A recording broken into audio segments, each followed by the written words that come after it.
Everyone, welcome back to my channel Chauhan educators. और आज मैं आपके सामने सीबीएसई यूपी बोर्ड के कुछ मिथ्स और रियलिटी का कंपैरिजन करने वाला हूं। मेरा नाम है प्रशांत चौहान और लास्ट टाइम 2023 में मैंने सीबीएसई की साइट से बोर्ड एग्जाम में इवैल्यूएशन यानी कि बोर्ड की शीट्स चेक की हैं। तो आज मैं आपके साथ अपना एक्सपीरियंस भी शेयर करूंगा और आपको कुछ टिप्स भी दूंगा आने वाले एग्जाम के लिए। सबसे पहला हमारे सामने एक जो मिथ होता है वो होता है, आप सबसे बहुत सारे लोगों ने कहा होगा कि बोर्ड एग्जाम की शीट कभी खाली नहीं छोड़नी चाहिए। इसके बारे में भी चर्चा करेंगे।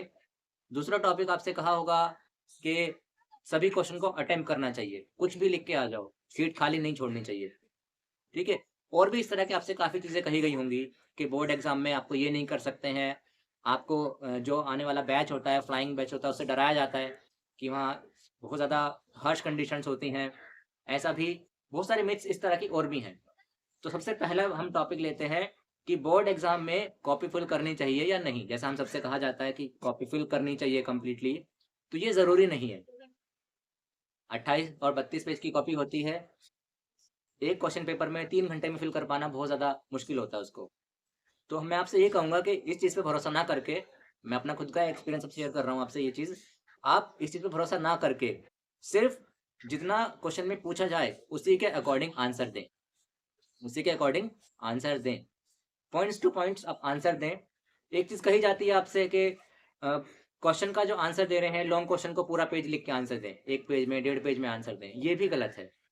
आप लॉन्ग क्वेश्चन का आंसर, अगर छोटे माइनर पॉइंट्स हैं आपके, तो आप उसको बड़े-बड़े छोटे माइनर पॉइंट्स हैं, तो 10 पॉइंट्स में आंसर दे सकते हैं, और अगर मेजर पॉइंट्स हैं, बड़े-बड़े पॉइंट्स हैं, तो 5 पॉइंट्स में आप लॉन्ग क्वेश्चन का आंसर भी दे सकते हैं, जिसकी वर्ड लिमिट होती है 80 टू 120। तो 1.5 पेज का तो मतलब ही नहीं होता। ठीक है? सेकंड पॉइंट आपका आता है कि हमें क्वेश्चन पेपर को कैसे अटेम्प्ट करना चाहिए। सबसे पहले आप क्वेश्चन पेपर को 3 सेक्शन में डिवाइड कर लीजिए। पहला सेक्शन जो आपको 100% आता है, जिसमें आप बिल्कुल श्योर हैं। दूसरा सेक्शन जो आपको 50% या 70%, 60% आता है। और तीसरा सेक्शन जो आपको नहीं आता या बिलो 30%, 40% आता है। उस तरीके से। उसमें क्या होगा कि आप सिर्फ उन्हीं क्वेश्चन को पहले अटेम्प्ट करेंगे जो आपको 100% आते हैं। तो जैसे आपने एक सुना होगा proverb, first impression is the last impression. उसका बेनिफिट ये होगा कि आपका जब शुरू में एग्जामिनर कॉपी चेक करेगा, तो आपके मोस्टली क्वेश्चंस को राइट आपके आंसर दिए होंगे आपने, क्योंकि वो आपको पहले से 100% आता ही था। तो आपको अच्छे मार्क्स मिलने के गारंटीड है, पॉसिबिलिटी ज़्यादा है आपको अच्छे मार्क्स मिले उसमें। दूसरा क्वेश्चन ये आता है कि पॉइंट्स किस तरह से बनाए जाते हैं। तो जब आप चीज़ों को पढ़ते हैं, लिखते हैं, अपने प्रैक्टिस करते हैं, उसी टाइम पे आप किसी चीज़ को, अगर आप लॉन्ग क्वेश्चन, शॉर्ट क्वेश्चन याद कर रहे हैं, तो आप उसे पॉइंट्स में ही याद करें। अगर पॉइंट्स नहीं भी हैं, तो पॉइंट्स बनाएँ उसके।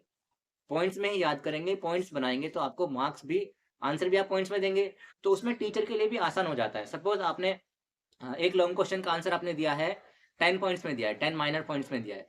उसमें से आपके 2 पॉइंट्स या 1 पॉइंट क्रॉस हो गया, आपने गलत कर दिया, वो गलत लिख दिया आपने। तो टीचर उस 1 पॉइंट को काटेगा, तो 4 एंड हाफ मार्क्स अवॉर्ड करेगा आपको। 2 पॉइंट काटेगा, तो 4 मार्क्स आपको अवॉर्ड करेगा, क्योंकि वो पॉइंट्स में था। वहीं अगर आपने उसी क्वेश्चन को डिटेल में आंसर दे दिया बिना पॉइंट्स के, तो आपको कितने भी मार्क्स कट सकते हैं। ज़्यादा तो नहीं कटेंगे, लेकिन उसमें उसको मैनेज करना मुश्किल, टीचर के लिए मुश्किल हो जाता है कि किस तरीके से हम मार्क्स यहाँ से डिडक्ट करें। ये थोड़ा मुश्किल हो जाता है। तो आप आंसर दें, पॉइंट्स में आंसर दें। ठीक है? कॉपी भरने की भी कोई नीड नहीं है। जितना आप, जहाँ तक आप लिख सकते हैं, 15 पेज में, 18 पेज में, 20 पेज में, 22 पेज में। मोस्टली जितनी मैंने शीट्स चेक करी हैं, जो एवरेज था 20 से 22 पेजेस बच्चों ने एवरेज लिखा था और अच्छे मार्क्स उनके आए हैं। मेरी हाथ की जो कॉपीज़ चेक हुई हैं, उसमें कई बच्चों के 75, 76, 79 तक भी बच्चों के मार्क्स थे, और किसी की भी एक भी कॉपी पूरी भरी हुई नहीं थी। एक भी कॉपी पूरी भरी हुई नहीं थी। इस पॉइंट्स का भी आप ध्यान रखें। अब आता है मेन पॉइंट की तैयारी कैसे करनी है। इससे पहले आप अपना टाइम मैनेजमेंट करिए। बहुत से लोग बोलते हैं कि जिस सब्जेक्ट में आप अच्छे हैं, उसको ज़्यादा टाइम दीजिए। मैं इसका रिवर्स बता रहा हूँ आपको। ठीक है? रिवर्स में क्या करना है आपको? जिस सब्जेक्ट में आप अच्छे हैं, उसको कम टाइम दीजिए, क्योंकि वो तो आप मैनेज कर लेंगे। ज़्यादा टाइम आप दीजिए उस सब्जेक्ट को जिसमें आप वीक हैं। सपोज़ कोई बच्चा मैथ में वीक है, तो डेली 2 घंटा मैथ्स की प्रैक्टिस बढ़ा दे, और बाकी सब्जेक्ट को थोड़ा-थोड़ा 10-10, 15-15 मिनट कम कर दिया जाना चाहिए। ये एक तरीका है अच्छे मार्क्स लाने का। दूसरा तरीका है, कुछ बच्चों को लॉन्ग क्वेश्चंस याद नहीं होते, तो उसका भी एक आसान तरीका क्या है कि आप एक पेपर पे लॉन्ग क्वेश्चन को पॉइंट्स में लिख लीजिए अपने, और उसको पॉकेट में फोल्ड करके रख लीजिए। और फोल्ड करने से तो याद होगा नहीं, पॉकेट में रखने से आपको क्या करना है, तभी भी आपको घर में टाइम मिलेगा किसी भी काम को करते हुए। सपोज़ आप चाय बना रहे हैं, सपोज़ आप दुकान पे सामान लेने गए हैं, वहाँ पे वेट कर रहे हैं, कुछ भी टाइम पे आप वेट कर रहे हैं, अगर इस छोटे-छोटे टाइम पीरियड्स में आपने उस क्वेश्चन को बीच में पूरे डे टाइम में 10 से 15 बार रीड करके लिया। 1 मिनट लगता है एक बार रीड करने में या 2 मिनट्स लगेंगे मैक्सिमम। रीड करने में उस टाइम में आपको वो क्वेश्चन सुबह से लेके शाम तक आराम से याद हो जाएगा बिना टेंशन के, और आपको पता भी नहीं चलेगा कब आपने एक क्वेश्चन याद कर लिया। सबसे बड़ी समस्या हमारे साथ पेरेंट्स की भी एक होती है कि वो बच्चों को रात को भी देर तक पढ़ाते हैं और सुबह जल्दी उठ के भी पढ़ाते हैं। तो मैं उन पेरेंट्स से भी ये डिस्कस करना चाहता हूँ, रिक्वेस्ट करना चाहता हूँ कि अपने बच्चे को एक टाइम पे फिक्स कर दें पढ़ने के लिए।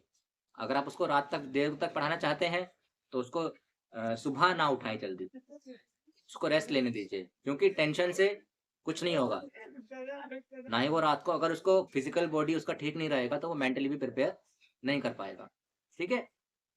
तो आपको क्या करना है पेरेंट्स को, कि अगर बच्चा रात को पढ़ रहा है, तो सुबह उसको डिस्टर्ब नहीं करना। अगर आप सुबह पढ़ाना चाहते हैं, तो रात को जल्दी सुलाइए उसको। रात को वो जल्दी सोएगा, तो सुबह जल्दी उठ भी पाएगा और अच्छे से स्टडी को फ़ोकस कर पाएगा। दूसरी चीज़ क्या है कि एग्ज़ाम से पहले बहुत ज़्यादा प्रेशर ना लें। आप अपने टाइम मैनेजमेंट के साथ धीरे-धीरे, धीरे-धीरे तैयारी करते जाएँ और चैप्टर के हर एक टॉपिक को समझते जाएँ आराम से। बहुत सारे मेथड होते हैं। बुक्स भी आपके पास होती हैं, मॉडल पेपर्स आपके पास होते हैं, सैंपल पेपर आपके पास होते हैं, इंटरनेट पे बहुत सारी वीडियोज़ होती हैं, यूट्यूब पे बहुत सारी वीडियोज़ होती हैं। There are many more methods that you can learn. तो इस तरीके से आप अपना एग्ज़ाम की तैयारी कर सकते हैं। तो किसी भी मिथ पर ना जाएँ, फ़ोकस करें, तैयारी करें, और अगर वीडियो अच्छा लगा है, चैनल को सब्सक्राइब करें, वीडियो को शेयर करें, अपने सभी फ्रेंड्स तक जो भी इस बार बोर्ड एग्ज़ाम देने वाले हैं, उन तक ये जानकारी पहुँचाएँ। मैं अपना खुद का एक्सपीरियंस आप सबके साथ शेयर किया है, तो please like, share and subscribe. Thank you, have a nice day ahead.